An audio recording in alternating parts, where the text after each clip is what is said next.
கல்லறை மேட்டின் ஆவியிடமிருந்து கிராமத்தை காத்த காத்தவராயனின் கதை.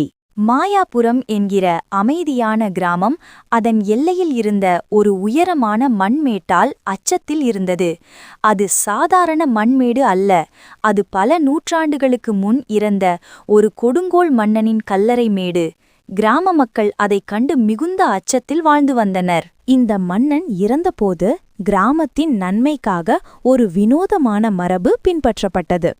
ஒவ்வொரு அறுவடைக்குப் பிறகும் கிராம மக்கள் தாங்கள் விளைவித்த நெற்கதிர்களில் இருக்க அரிசியை எடுத்து ஒரு சிறு மண் பானையில் கொண்டு வந்து கல்லறை மேட்டின் உச்சியிலுள்ள ஒரு பானையில் வைத்து செல்வார்கள். இது மன்னனின் ஆவியை சாந்தப்படுத்தும் சடங்காக நம்பப்பட்டது. சில வருடங்களுக்கு முன் கிராமத்தின் முதியவர்களில் ஒருவரான நாராயணன் என்பவர், அடடா, நாம் ஏன் இந்த அரிசியை வீணடிக்க வேண்டும்? இந்த அரிசியை கொண்டு சென்று நாம் சமைத்து சாப்பிடலாம் என்று நினைத்தார்.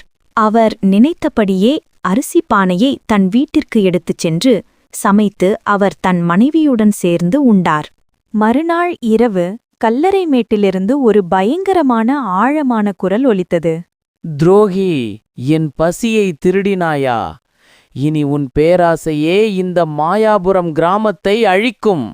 இனி ஒவ்வொரு பௌர்ணமி அன்றும் இந்த கல்லறை மேட்டில் இருந்து என் பூதப்படை கிளம்பி ஒரு துரோகியை தேடும் என்று கூறியது மன்னனின் ஆவி.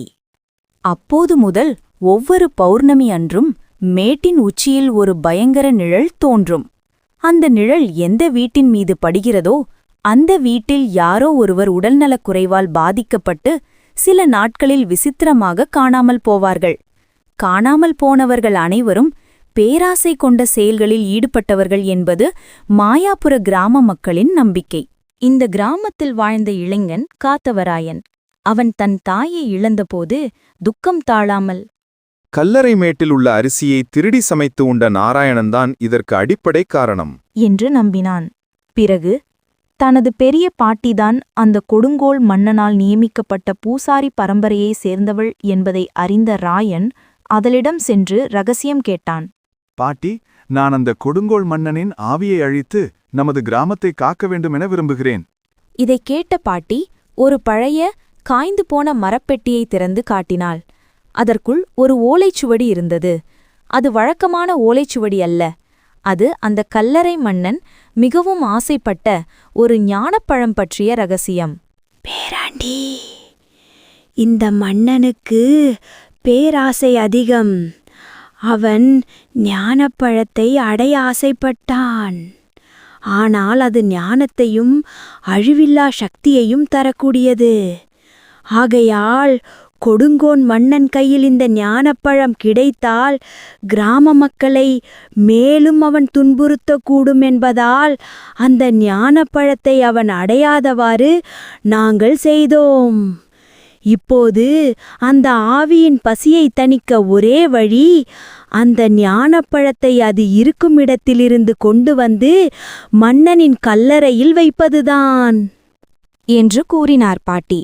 மேலும் அவர், நான் இந்த ஞானப்பழத்தை கிராமத்தின் மிக ரகசியமான இடத்தில் ஒளித்து வைத்திருக்கிறேன். அதை நீ எடுத்துச் செல்லும் வழியில் நீ காணாமல் போன நாராயணனின் ஆவியை சந்திப்பாய். அந்த ஆவி உன்னிடமிருந்து பழத்தை பறித்து மேட்டின் மீது வீசி தன்னை விடுவித்துக் கொள்ள முயற்சிக்கும். இதை அனைத்தையும் முறியடித்து நம் கிராமத்தை நீ காக்க வேண்டும்.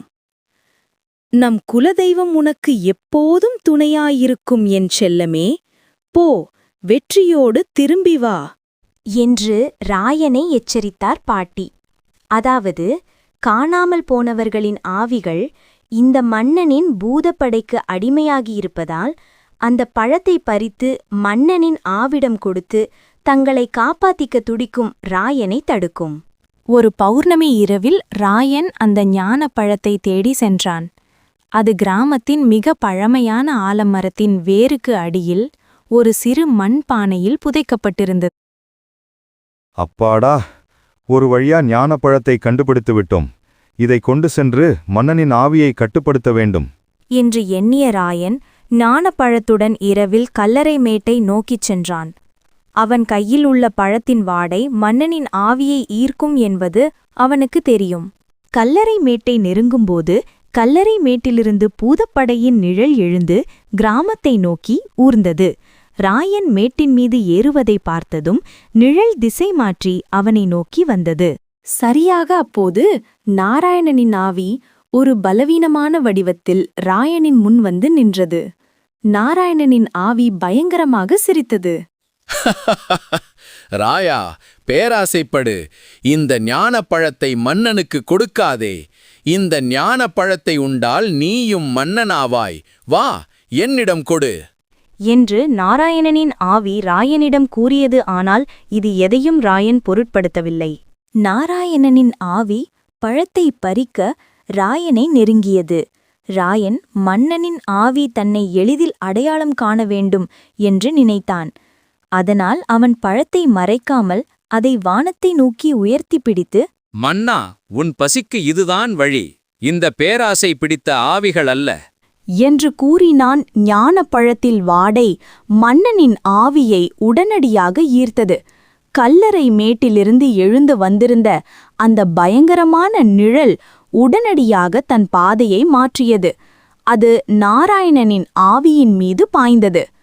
மன்னனின் ஆவி நாராயணனின் ஆவியை கவ்வி கிழித்து போட்டது. நாராயணனின் ஆவி சப்தமிட்டு மறைந்தது. பூதப்படையின் நிழல் இப்போது ராயனை சூழ்ந்தது. மன்னனின் ஆவிக்கு இப்போது ஒரே இலக்கு ஞானப்பழம். ராயன் உடனடியாக ஞானப்பழத்தை மன்னனின் ஆவியை நோக்கி எறிந்தான். மன்னனின் ஆவி பழத்தை அடைந்ததும் அது மெல்ல மெல்ல பழத்தை சாப்பிட்டது. பிறகு அதன் முந்தைய கோரமான உருவம் மறைந்தது. அது ஒரு மனிதனின் நிழலாக மாறி மன்னனின் ஆவி காய்ந்த இலை போல நொறுங்கி போனது. அடுத்த கணம் கல்லறை மேட்டிலிருந்து வந்த பயங்கர சத்தம் நின்று ஒரு அமைதியான பெருமூச்சு மட்டுமே கேட்டது. ராயன் அமைதியுடன் மேட்டிலிருந்து இறங்கினான். கல்லறை மேட்டில் இருந்த மன்னனின் ஆவி ஞானப்பழத்தை அடைந்த திருப்தியில் அடங்கிவிட்டது. இனி மன்னன் எழுந்து வந்து நிழலை வீசமாட்டான் என்று ராயன் கூறியதைக் கேட்ட மக்கள், அருமை ராயா, அருமை என்று ஆரவாரம் செய்தனர். அன்று முதல் மாயாபுரம் கிராமம் மீண்டும் அமைதி நிலைக்கு திரும்பியது. மக்கள் ஒருபோதும் பேராசை கொள்ளக்கூடாது, சடங்குகளின் மதிப்பை மறக்கக்கூடாது என்பதை இந்த நிகழ்வு மக்களுக்கு உணர்த்தியது. காத்தவராயனின் வீரம் பழங்கால ரகசியத்தை அவிழ்த்து கிராமத்தின் மீது ஒட்டிக்கொண்டிருந்த சாபத்தை நீக்கி கிராமத்தை காத்தது.